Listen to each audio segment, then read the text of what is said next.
कई बार होता है कि आप जब रहते हैं तो कोई आपको रास्ता दिखा देता है कि अगर आप कहीं जा रहे हैं तो एक दिखा दिया, आप इजीली पहुंच गए, और एक है आपको खुद ही ढूंढना है। आप उसी रास्ते से बार बार घूम के जाएंगे क्योंकि आपको पता नहीं है कि नहीं, लेकिन आप जब बार बार जाएंगे वो रास्ता मिल जाएगा आपको। लेकिन मैंने ये सीखा कि नहीं, मैंने ज़िंदगी में ये सीखा कि हार नहीं मानना, आज नहीं तो कल सब कुछ मिलेगा। और ऐसे मेरे साथ हुआ है, क्योंकि आज मैं जो यहाँ हूँ वो एक आशीर्वाद तो है ही, लेकिन अपना मेहनत और एक जो मेरे अंदर संयम है उसके वजह से हूँ। और एक बहुत बड़ी अपॉर्चुनिटी है मेरे लिए, मेरी टीम के लिए, कि जो क्योंकि आप कुछ भी करते हैं तो आपके साथ लोग तभी जुड़ते हैं जब आपकी सक्सेस होती है, ठीक है, तो ही जुड़ते हैं। आज का समय ये आपके, अगर आप सक्सेस नहीं है तो आपके साथ चलता हुआ राही जैसे होता है, कुछ आपको देखते हैं अच्छा लगता है और कल वो कहाँ चला जाता है उसमें कोई सी नहीं, बस एक होता है ना इंस्पिरेशन, और इंस्पिरेशन आप किसी से भी ले सकते हैं।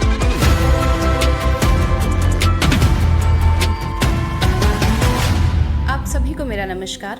भारत विक्रम श्रृंखला संवाद के इस अंक में हम आपको परिचित कराने जा रहे हैं एक ऐसे विशेष अतिथि से जो कि परंपरा और आधुनिकता की जीवंत मिसाल है। जी हाँ, योग की सौम्यता और छाऊ नृत्य की ऊर्जा को लेकर जिन्होंने अपनी एक अनूठी पहचान बनाई है। हमारे बीच उपस्थित हैं श्री कुलेश्वर कुमार ठाकुर जी। कुलेश्वर कुमार जी, आपका हार्दिक स्वागत है हमारे इस अंक में। बहुत बहुत नमस्कार। मैं आज यहाँ पे हूँ महाकाल के पृथ्वी पे, और बहुत ही एक लकी फील कर रहा हूँ, महसूस कर रहा हूँ, और उनका बुलावा आया है। और ये कालिदास जो फेस्टिवल है विक्रम आदित्य जी का, उनको मैं नमस्कार करता हूँ। और जिन्होंने राहुल जी ने और राज जी ने मौका दिया है मुझे परफॉर्मेंस करने के लिए और अपने आर्ट को दिखाने के लिए, उन लोगों को नमस्कार करता हूँ। यहाँ से यहाँ के पुराने लोगों को जो इन धरोहर को बचा के रखा है उनको नमस्कार करता हूँ। जिससे जी, सर्वप्रथम मैं आपसे जानना चाहूँगी, यज्ञ, इसके पीछे का उद्देश्य क्या था? यज्ञ मतलब यज्ञ, तपस्या। और जो एक नृत्यकार जो उनकी तपस्या होती है, जब वो किसी गुरु के अंदर कोई चीज़ भी सीखना शुरू करता है तो उनके कई तरह के बातें, पेरेंट्स लेकर, गुरु से लेकर, रास्ते से लेकर, कई चीज़ें उनको सुननी पड़ती है। क्योंकि एक कुशल शिक्षा प्राप्त करने के लिए आपको एक अच्छी सहन शक्ति होनी चाहिए, पेशेंस होना चाहिए बहुत, और सुनने की, समझने की शक्ति होनी चाहिए। जिका कि पहले आप देखिए, समझिए, पहले सुनिए, फिर देखिए और समझिए, फिर कीजिए। तो गुरु जब उसको सिखाना शुरू करता है तो उसमें एक तपस्या है उसका, और वो जलता है, अपने पसीने बहाता है, आग की तरह अपने शरीर को जलाता है, पसीने बहाता है, और एक टाइम पे जब चमकने के लिए सूर्य की तरह तैयार होता है, जब परफॉर्मेंस के लिए तैयार होता है, तो उस ड्यूरेशन में जब वो सीखना शुरू करता है और जब स्टेज में जाने तक जो उस ड्यूरेशन में जो तपस्या करता है और चलना करता है, उसे ही यज्ञ परफॉर्मिंग आर्ट कहते हैं, यज्ञ कहते हैं। कला के क्षेत्र में आने की प्रेरणा आपको किससे मिली? ये एक बड़ा अच्छा सवाल आपने किया है। मुझे ऐसा कोई मेरे जो बैकग्राउंड है, कोई कला से कोई दूर दूर तक रिश्ता नहीं। अच्छा, मतलब पारिवारिक पृष्ठभूमि में कला से कोई जुड़ा हुआ कुछ नहीं है, बस एक मेरी एक सूझबूझ, और एक जैसे कहते हैं आप जैसे माहौल में रहेंगे वैसे ही आपकी छवि बनेगी। मैं 1998 में मैं हजारीबाग झारखंड से जब पढ़ाई करता था, तो उसमें एक 15 अगस्त में सेलिब्रेशन होती है, तो उसमें मैं ऐसे प्रोग्राम देखने गया और लॉज में रहता था। तो सारे दोस्त के यार, तो मैं एक ना बड़ा इंटरेस्टिंग है, सुनो गौर से, दुनिया वाला छोटा सा बच्चा नाच रहा था, मुझे बहुत अच्छा लगा, और सब लोगों ने उसके लिए क्लैप किया जो, और बड़ा स्मार्ट भी लग रहा था बच्चा। तो एक मन में यार ये क्या ये भी एक ज़िंदगी है पढ़ाई के से। तो मैंने बस एक उसमें ठाना कि मैं भी उस जगह मैं भी देखता हूँ, कुछ सीखता हूँ, और उस जगह मैं भी खड़ा हूँ। तो मैंने अपने दोस्तों से डिस्कस किया, उन्होंने, उससे पहले मैं कराटे सीखता था। मुझे ऐसे मार पीटना, एक चौड़े में रखने की, मतलब एक नौचना बहुत आदत, मतलब अच्छी लगती है, एक गर्व फील होता है। लेकिन उस दोस्त ने मुझे सजेशन किया कि सुनो कुलेश्वर, ये गुंडों की काम है, मारधाड़। आप ना देखो, बच्चा को देखा कितने लोग सपोर्ट कर रहे थे, पूरा डांस कर रहा था, कितने लोग ताली बजाए, तुम ना डांस सीखो। तो मुझे अच्छी तरीके से याद है कि उसमें 50 रुपये फीस था, और मैं एक सर के पास गया और वो सिखाने शुरू किया। तो धीरे धीरे, जैसे आप जब कहीं माहौल में जाते हैं तो कई चीज़ें, कई लोग मिलते हैं, कई अच्छे लोग मिलते हैं, कई बुरे लोग मिलते हैं। उसमें धीरे धीरे मैं अच्छाइयों को ऑब्जर्व करता गया और इसका जड़ तक गया कि है क्या डांस एग्जैक्टली है क्या। मैं फिर सीखते गया। फिर मैं कथक में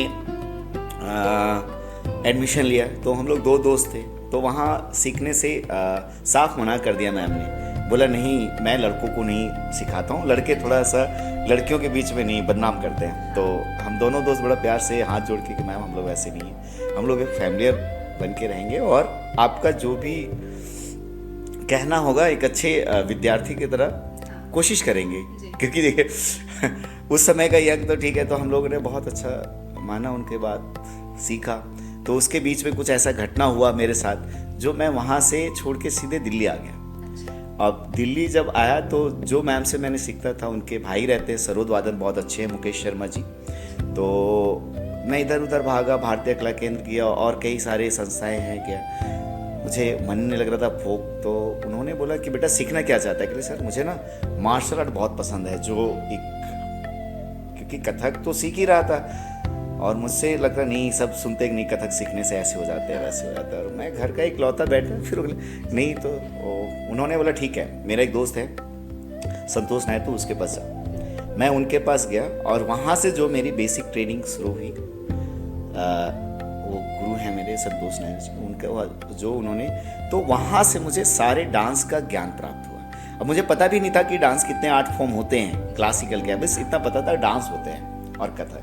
फिर वहाँ से धीरे धीरे टेक्निक सीखना शुरू किया। फिर उन्होंने फर्स्ट टाइम एक ब्राज़ील का टूर आया, तो वो जो कंपनी है, जो डांस है, वो एक छाव के लिए जाना जाता है, तो उसमें ICCR से बाहर जाना था। तो उनके पास उस समय हम लोग 4 लड़के थे, तो 6 महीने हुए थे और बाहर इतना बड़ा रिस्क लेना। तो उन्होंने बोला कि अगर तुम्हें जाना है, तुम्हें छाव सीखना पड़ेगा।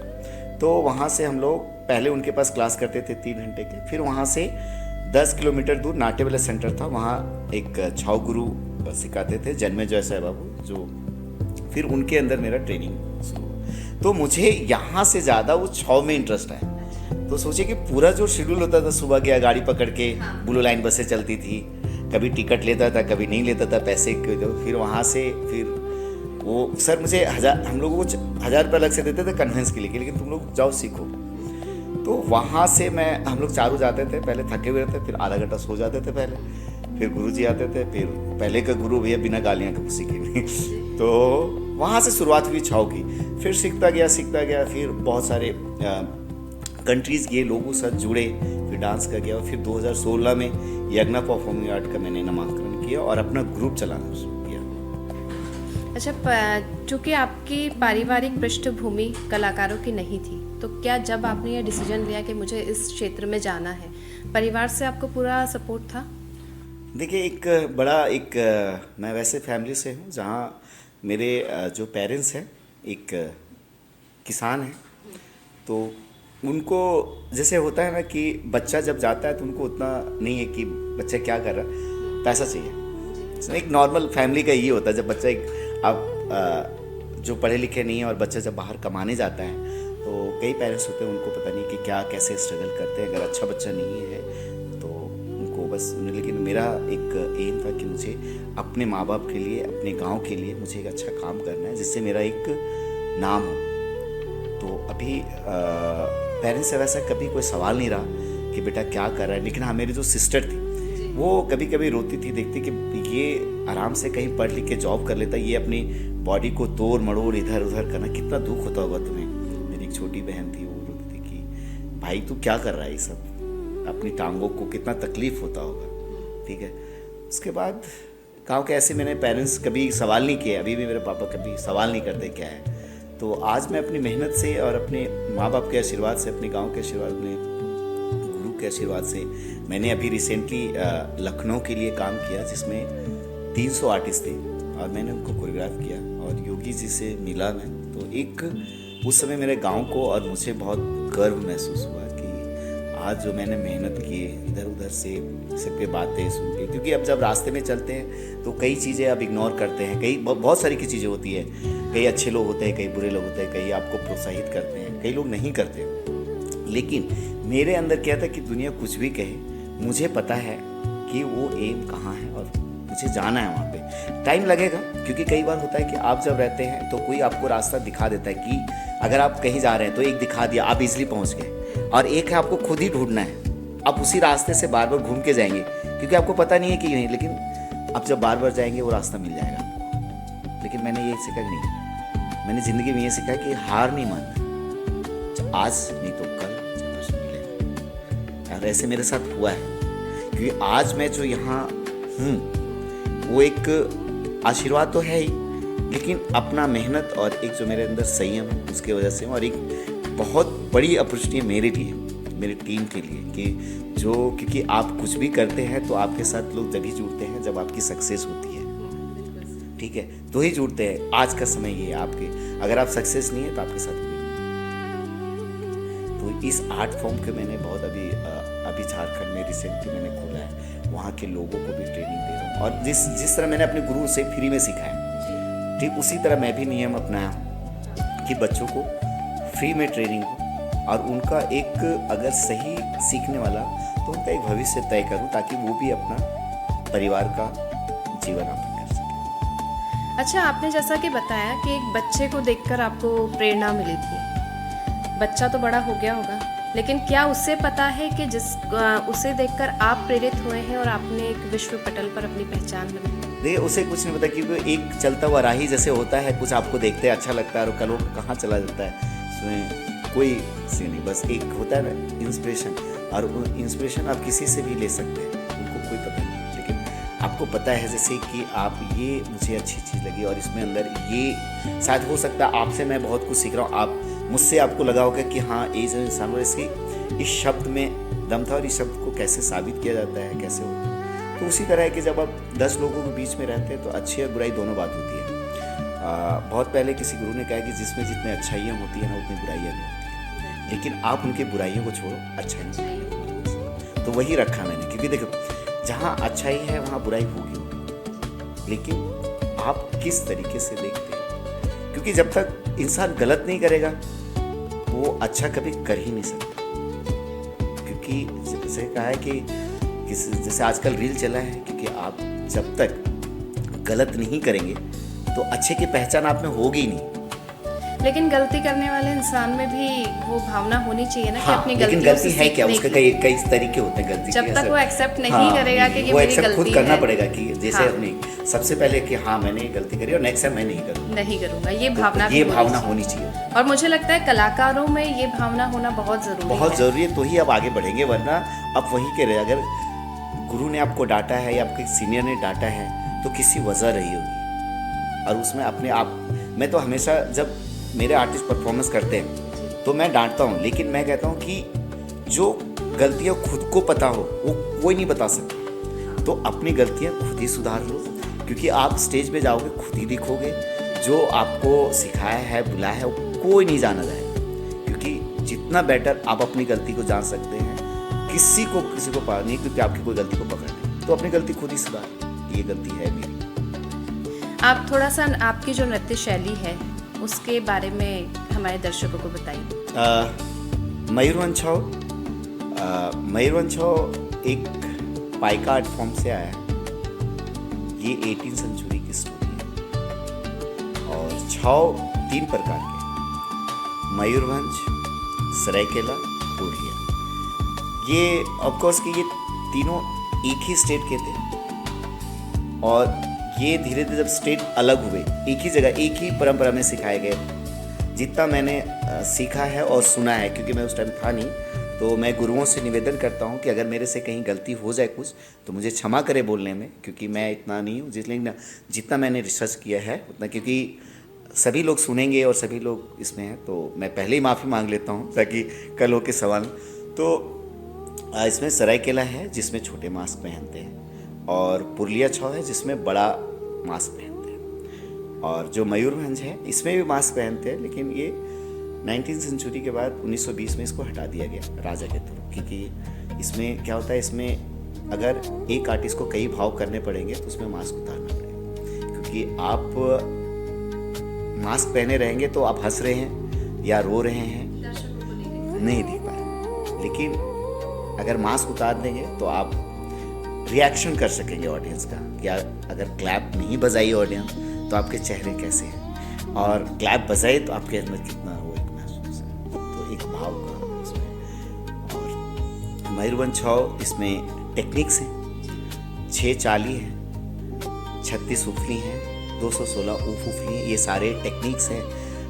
इसमें एक बड़ा इंटरेस्टिंग है मयूरभंज की छाव में, और सरायकेला छाव में भी है, सब में टेक्निक है। इसमें जो औरतें हैं, घर का जो कार्य करते हैं, उससे गुरुओं ने ऑब्जर्व करके क्रिएट किया है। जैसे इसमें एक बड़ा इंटरेस्टिंग है, कुछ टेक्निक्स लेते हैं, जैसे एक ठहरा हुआ तालाब है और उसमें आप कंकड़ मारते हैं, तो एक लय में वो किनारा, एक तरंग उत्पन्न होता है, तो एक लय में वो ऐसे किनारा लगता है। तो एक चलता हुआ जा रहा है पर एक लय में, और एक डिस्टेंस से दूसरी जगह जा रहा है। तो चाली का मतलब होता है एक जगह से दूसरी जगह जाना, लेकिन वो ठहराव और सेम। तो इसमें सादा चाली एक है, पैरों से उठा के चलते हैं, और 6 चालियाँ हैं, सादा चाली है, लहरा चाली है, मुड़ा चाली है, डूबा है, उसका है, और 36 उफलीस है। तो ये जो उफलीस हैं वो जैसे सिंदूर टीका नाम है। आप सिंदूर टीका लोकल लैंग्वेज से सिंदूर को माथे पे टिकना, तो एक जो नॉर्मल घर के हैं और तो वो हाथों से लगाएंगे। तो जो गुरु थे वो कहेंगे अब इसको हम एक्सपेरिमेंट ऑब्जर्व करते हैं, तो पैरों से कैसे लगाएंगे ताकि एक एग्रेसिव मूवमेंट लगे। तो पैरों से यहाँ उन्होंने टीका अंगूठे से, तो हाँ पैर से अंगूठे से यहाँ टीका, ठीक है। अब इसमें है सीतापाड़ा, मतलब सीतापाड़ा जब घर की औरतें जब नहाती हैं तो अपने बालों को साइड करती हैं कंघी से। तो अब उसको हम पैरों से करेंगे तो कैसे करेंगे, तो पैरों से ऐसे किक करते हैं यहाँ से, हम क्या करते हैं बालों कैसे करते हैं, अब वहाँ से क्या अगर पैर से करेंगे तो कैसे करेंगे, तो पावरफुल दिखा मार्शल आर्ट, पूरा पैर को घुमाना पड़ेगा, ठीक है। अब उसी तरह है ओढ़नी छाती, ओढ़ने में क्या होता है जब आपका दुपट्टा गिरता है तो आप ऐसे करते हैं अपने हाथों से। अब पैरों से कैसे करेंगे, पैर से यहाँ से अपने पैर को ऐसे करके यहाँ से उठा के यहाँ। इसी तरह है मुंह पोछा। अब मुंह को जब खाना वाना खाएंगे या किसी तरह का कोई बात हुआ आप खाए तो मुंह को हाथ से पोछे। अब पैरों से कैसे पोछे, तो पैर से ऐसे झटके से ऐसे लगाना है, तो एक एग्रेसिव और वॉरियर मूवमेंट है। इसी तरह बासन मांजा है, मतलब बर्तन को कैसे साफ करते हैं, हल्दी बाटा कैसे है, और झाड़ू कैसे लगाते हैं, पोछा कैसे लगाते हैं, ये बड़े टेक्निक है। इसमें हनुमान पानी पिया है, एक जो बंदर पानी पीने जाता है, कई सारे इसमें बहुत सारे टेक्निक है जो नेचर से क्रिएट किया गया है, और घर के औरतें जो डेली यूज होता है उससे क्रिएट किया गया है, बहुत नेचुरल मूवमेंट है।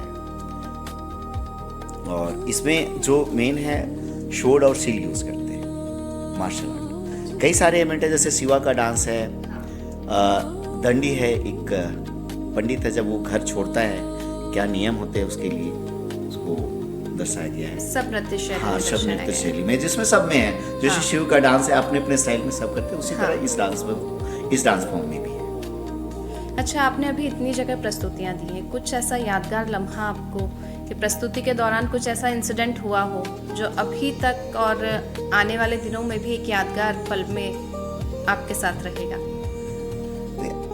जैसे मैं 20 से 25 कंट्री में परफॉर्म किया हूँ अलग अलग ग्रुप के साथ अपने साथ, और ICCR मिनिस्ट्री ऑफ कल्चर के साथ जुड़ के। जैसे होता क्या है कि हर जगह सुविधाएं अलग अलग होती हैं, तो उसमें एक आपको क्या होता है, इसमें जब आप ट्रैवल करते हैं तो अपने आर्ट फॉर्म, अपने हम किसी स्टेट के नहीं अपनी देश का आर्ट फॉर्म की बात करेंगे। जब हम बाहर जाते हैं तो आपका नाम नहीं रहता है, आपका देश का नाम रहता है।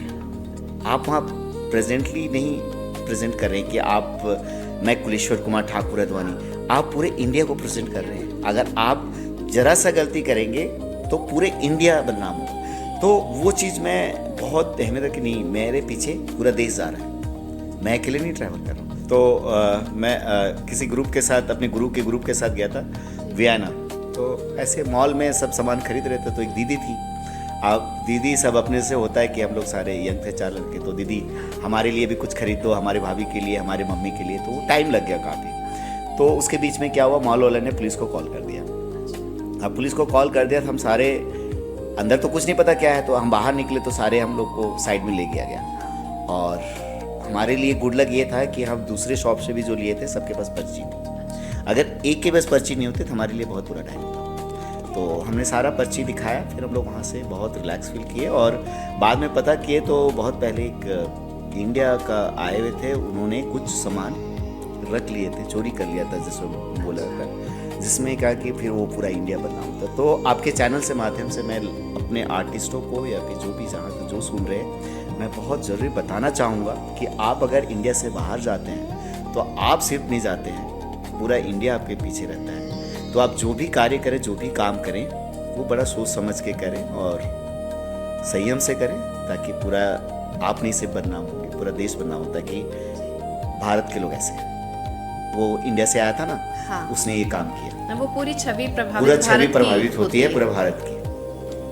तो विक्रमादित्य महोत्सव में जो मेरा ग्रुप प्रेजेंट करने वाला याग्ना परफॉर्मिंग गार्ड भूमि शौर्य वीर गाथा।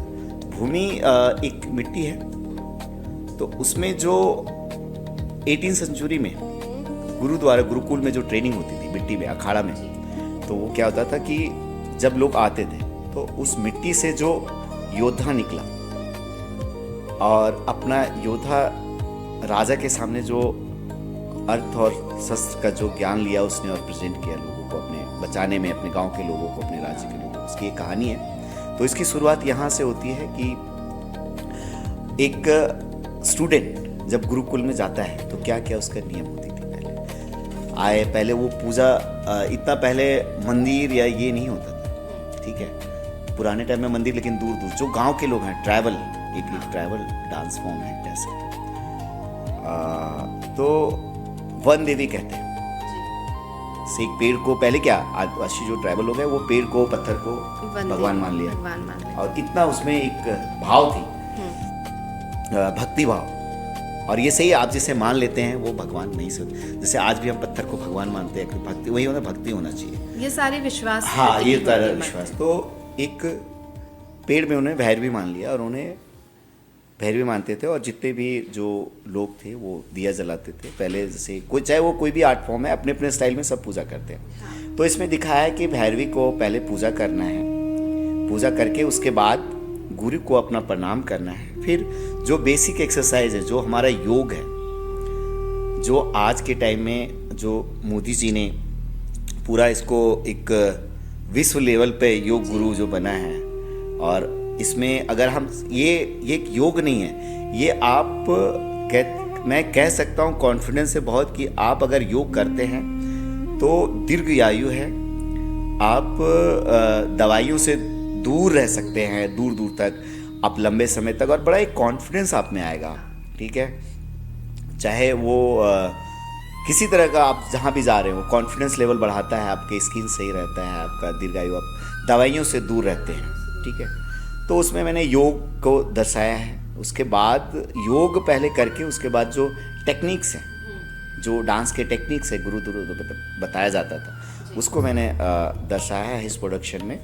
उसके बाद फिर जो गुरु है, राजा उसको डोनेशन कहते हैं, जो देते हैं। जैसे पहले के टाइम में ये नहीं था, पैसा मिलता था, जैसे मैं एक गुरु हूँ तो मुझे एक अपना पेट चल जाए वो बहुत बड़े, तो चावल मिलता था पहले, या फिर एक ज़मीन दे दिया कि इसके बदले आपको ये मिलता। तो वो गुरु जैसे 10 से शिष्य हैं, तो 10 शिष्य तैयार करो, उसमें एक ही जो शिष्य है वो स्ट्रांग होता था। सब में तो नहीं, अभी भी वही समय है कि सब उस काबिल नहीं होते। तो उसके बाद आगे बढ़ते हुए मैंने ये दिखाया है कि जब राजा जाता है गुरुकुल में तो उसको सलामी दिया जाता है। तो जो गुरु के द्वारा जो तैयार किए योद्धा है उसको ढाल तलवार से उनको सलामी देते हैं। फिर वो गुरु द्वारा जितने भी सिखाए जाते हैं, चाहे जितने भी शस्त्र, जैसे लाठी, फरसा, तीर, धनुष, भाला, तो सभी योद्धाओं को राजा के सामने वो प्रेजेंट करते हैं कि ये हमने सिखाया है, ये हमारे पास अभी फिलहाल है और इनको सिखाया है, ये आप देखिए। अच्छा, मतलब राजा को भी पता रहे कि मैं युद्ध में जा रहा हूँ और मेरे साथ जो योद्धा है वो कितने पारंगत है और कितने स्ट्रांग है और मेरे पास इतना पावरफुल है। तो उसी रोशन में एक गांव से एक समस्या आता है राजा जी के पास कि राजा जी, हमारे गांव में एक शेर आ गया है जो हमें जीने में बड़ा मुश्किल कर रहा है, हमारे बच्चे सेफ नहीं हैं, वो आता है सब डर के भावना है सब जीवन। तो आपसे एक रिक्वेस्ट है, विनती है कि आप अपने एक ऐसा योद्धा को भेजिए जो उस टाइगर को मारे ना और पकड़ के लाए। तो फिर राजा जी जाते हैं वही गुरु के पास कि गुरु जी ऐसा ऐसा बात हुआ है, आप मुझे दिखाइए कि कौन कौन जा सकता है, मैं देखूंगा कितने पावरफुल आपने तैयार किया है, ये जो सीख रहे हैं ऐसे सीख रहे हैं, अब कुछ है भी। तो उसी बीच में एक सब दिखाते हैं, तो उसी बीच में एक शिकारी योद्धा रहता है बड़ा स्ट्रांग, वो फिर उसी को चूज किया जाता है, राजा चूज करता है और उसको भेजा जाता है जंगल। और वो बहुत ही लड़ाई करके उसको शेर को पकड़ के लाता है।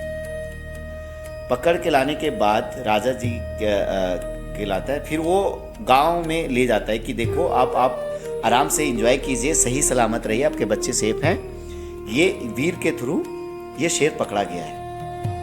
और वो शेर पकड़ के उसके बाद जब वो शेर देखते हैं तो कुछ देर दहशत पे, नहीं ये नहीं हो सकता, ये शेर कैसे, तो उसके बाद छू के उसको देखते हैं। फिर उसके बाद सबसे आपस में उन लोग एक आज के टाइम में कह रहे तो पार्टी करते हैं, तो उस समय टाइम नाटकी बोलते हैं। जैसे क्या होता है, हर काम अगर सफलतापूर्वक अगर हो जाए तो उसके बाद एक सेलिब्रेशन करते हैं जिसको नाटकी बोलते हैं उड़िया में। तो वो नाच करते हैं सारे मिलके गाँव वाले।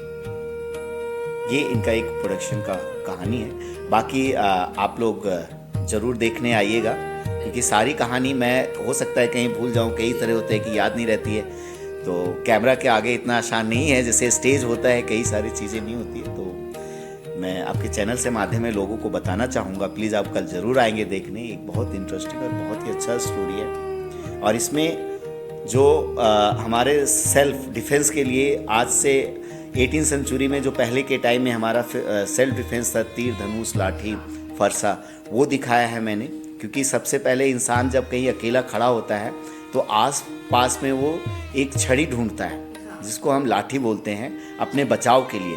तो हमारा जो पहला हथियार है वो लाठी है बचाने के लिए। तो उस लाठी को भी दर्शाया है, तलवार को भी दर्शाया है, फरसा भी दर्शाया, भाला दर्शाया। तो आप लोग से रिक्वेस्ट है आप ज़रूर आएँ और इस फेस्टिवल का आनंद लें। और बहुत ही अच्छा यहाँ सजाया गया है, बहुत अच्छा लगा मुझे। और मैं मध्य प्रदेश मुख्यमंत्री जी को धन्यवाद करूंगा कि आपने ये हर साल एक कलाकारों को अब स्टेज देते हैं, जिससे आने वाली पीढ़ी को भी सीखने का एक प्रोत्साहन मिलता है, ताकि सीखे कि हम भी आने वाले टाइम में ऐसे परफॉर्म कर पाएँ और हम ऐसे चैनल के माध्यम से हम फेमस हों। और फिर से राहुल रस्तोगी सर को मैं धन्यवाद कि ये इतना अच्छा सजाया, इतना चीज़ सोचा है। और एक अपने धरोहर को, क्योंकि देखिए जब आप अपने किसी भी धरोहर को आप प्रेजेंट लोगों के सामने नहीं करते हैं तो एक छिप जाता है, ठीक है। तो आपने इतने अच्छे से पूरा प्रचार प्रसार किया है ताकि यंगस्टर जो आने वाले टाइम उसको देखे कि विक्रमादित्य जी थे कौन, इनका स्टोरी क्या था और इनका अपने देश और अपने राज्य के क्या इनका फर्ज था, क्या दायित्व था, जिसके बदौलत हम आज हैं, सेफ हैं। वरना यही है ना, आज हम ये भी कहते हैं कि पहले के टाइम पे राजा थे, आज के टाइम हमारे आर्मी है। क्योंकि आर्मी अगर वहाँ अपना बंदूक लेके खड़ा है तो हम नींद से और सही जो आराम से घूम रहे हैं, स्मार्ट बन के घूम रहे हैं अपने एक चीज़, अगर वो नहीं रहेंगे तो पता चल जाएगा गुलामी क्या चीज़ है। और जिन्होंने गुलामी देखी है अपने बच्चों को सामने मरते हुए अब कहाँ को, उनको पता होगा कि क्या होती है, ठीक है। क्योंकि हम वो चीज़ फील नहीं कर पाते, किसी का दर्द नहीं फील कर पाते। जब आपको खुद दर्द होता है तो पता चलता है कि यार ऐसा होता है। तो जिस आर्मी के परिवार में वो बच्चा जाता है, जो वीर जाता है, उनको महसूस होती होगी। तो मैं यही कहता हूँ कि हमारे जिन्होंने भी इतना जो देश के लिए रखा है, उन्होंने बहुत ही स्ट्रगल किया है देश को, आज हम उसको कायम रखें और सब लोगों को बता रहे हैं बहुत बड़ी चीज़ है, इतना आसान चीज़ें नहीं। तो मध्य प्रदेश सरकार को बहुत बहुत धन्यवाद जो मुझे और मेरी टीम को यहाँ